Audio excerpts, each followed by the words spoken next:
আমরা বোধহয় রাজপথের পর্ব শেষ করেছি।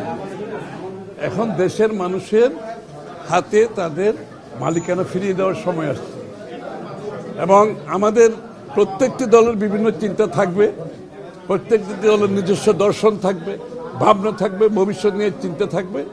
এটার একমাত্র পথ হচ্ছে জনগণের কাছে গিয়ে আগামী নির্বাচনে ম্যান্ডেট নিয়ে আপনারা যে যা চান সেটা করতে পারবে।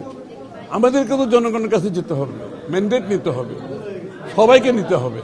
সুতরাং জনগণের কাছে না গিয়ে আমরা যে এখানে আবার আগের মতো ওই মানে গণতন্ত্র যদি বলতে বোঝায়, সেটা হচ্ছে গণতন্ত্রের সমর্থন নিয়ে আপনাকে পরিবর্তন করতে হবে।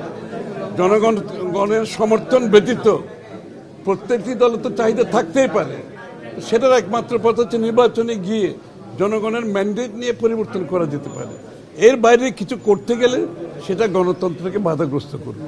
বাংলাদেশের মানুষের বহুদিন পরে মালিকানা ফিরে পাওয়ার যে প্রত্যাশা, ভোটের মাধ্যমে একটা নির্বাচিত সরকার সংসদ গঠন করবে, যেটা যেই সরকার সংসদ জনগণের দায়বদ্ধ থাকবে, সেটা যত বিলম্বিত হবে দেশ তত বেশি বিপদগ্রস্ত হবে।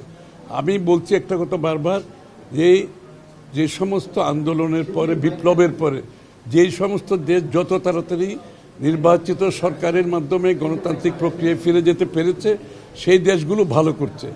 আর যারা বিভক্তির মাধ্যমে বিলম্বিত করেছে, সেই দেশগুলোতে আপনি দেখবেন সিভিল ওয়ার চলছে, সেখানে সমাজে বিভক্তি চলছে এবং অর্থনৈতিকভাবে পঙ্গু হয়ে গেছে। গণতন্ত্র তো দূরের কথা, একটা কি বলে ফেইল্ড স্টেটে পরিণত হয়েছে।